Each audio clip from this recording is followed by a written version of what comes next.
नमस्कार दोस्तों, all India fact channel में आपका स्वागत है। प्लीज़ दोस्तों हमारे चैनल को शेयर करें, सब्सक्राइब करें और बेल आइकन दबाएं। हम आपके लिए बहुत ही इंटरेस्टिंग और इतिहासकारी और एक अद्भुत शानदार वीडियो लेके आए हैं, तो वीडियो को एंड तक देखें और पूरा देखें। हम आपको आज स्वर्ग की यात्रा कराने वाले हैं। चलिए दोस्तों, कई धर्मों में निवास ईश्वर या देवता के साथ साथ देवदूत, देवता, बुद्ध, मनुष्य, धन्य, मृतक और अन्य देव प्राणियों का भी की कल्पना अक्सर एक ऐसे विस्तार के रूप में की जाती है जो पृथ्वी पर फैला हुआ है। एक छतरी, गुंबद या तिजोरी की तरह ऊपर की ओर फैला हुआ आकाश और ऊपरी वायुमंडल को घेरे हुए सूर्य, चंद्रमा और तारे और परलौकिक क्षेत्र से परे। दोस्तों, अधिकांश संस्कृति में स्वर्ग व्यवस्था का पर्याप्त है। इसमें सृजन के लिए ब्लूप्रिंट हुए आदेश जिसके द्वारा सांसारिक शासन करते हैं वो मानक शामिल है, जिनके द्वारा सुंदरता, अच्छाई, सच्चाई को मापा जाता है।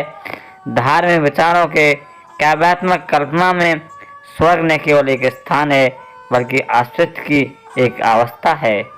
इस प्रकार इसे नकारात्मक रूप से भूखे, प्यासे, दर्द, अभाव, बीमार, अज्ञानता, संघर्ष से मुक्ति के रूप में और सकारात्मक रूप से पूर्ण संतुष्ट, पूर्ण ज्ञान, चिरस्थानीय आराम, अवर्णीय शांति, ईश्वर के साथ संवाद, उत्साहपूर्वक आनंद के रूप में चित्रित किया गया है। स्वर्ग को अच्छी तरह से जीवन जीने के लिए पुरस्कार दिल की गहराइयाँ, इच्छा की पूर्ति, सभी मानव प्रयासों में आशा के लिए अंतिम संदर्भ बिंदु के रूप में किया जाता है। प्राचीन ब्रह्मांड विज्ञान में स्वर्ग सुंदर पश्चिमी और पूरब में किसी सुदूर द्वीप या पर्वत की चोटी पर एक सूक्ष्म लोक में स्थित है।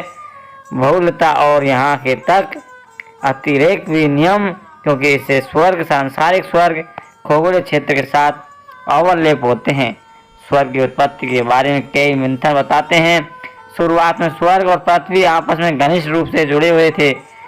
अलगाव की वर्तमान स्थिति, देवताओं की वापसी, पीड़ा, पाप, मृत्यु द्वारा चिन्हित एक विनाशकारी घटना का परिणाम, जिसके मानव पूर्वजन्म या प्रतिद्वंदी स्वर्गीय शक्ति दोषी स्वर्ग के साथ खोई हुई अंतर्गता को पुनः प्राप्त करने की इच्छा दुनिया के धर्मों के साहित्य में व्याप्त, लेकिन विभिन्न परंपराएं मानवीय आशाओं की वंचित प्राप्ति की कल्पना कैसे करते हैं, इसमें बहुत ही विविधता है। विभिन्न पौराणिक कथाओं में स्वर्ग आक्रमण करने के प्रयास की कहानी प्रचुर मात्रा में है, जैसे कि इकारस की उड़ान, असुर राक्षस राजा बाली द्वारा स्वर्ग पर विजय की हिंदू कथा और एक मानव निर्मित टावर तक पहुंचने वाले बावले की कहानी पर अनगिनत विधियां, स्वर्ग की ओर उत्पत्ति, ऐसी कोशिश का अंत लगभग हमेशा बुरा ही होता है। जादूगर, भविष्य का राजा और दूरदर्शी स्वप्न समाधि असाधारण आहार के माध्यम से स्वर्ग की यात्रा कर सकते हैं, लेकिन सामान्य मार्ग, मृत्यु और अधिकांश संस्कृति स्वर्ग की राहों को खतरे में और परीक्षणों से भरा हुआ देखती है, जैसे कि उस्तादों के धार तक संकीर्ण पुल, मौत के पानी से भरी नदियां, शत्रुतापूर्ण शक्तियां जो आध्यात्मिक उत्थान को अवरुद्ध कराना चाहती हैं। ऐसा सब कठिन परीक्षाएं नैतिक और मनोवैज्ञानिक व्याख्याओं के लिए खुली है।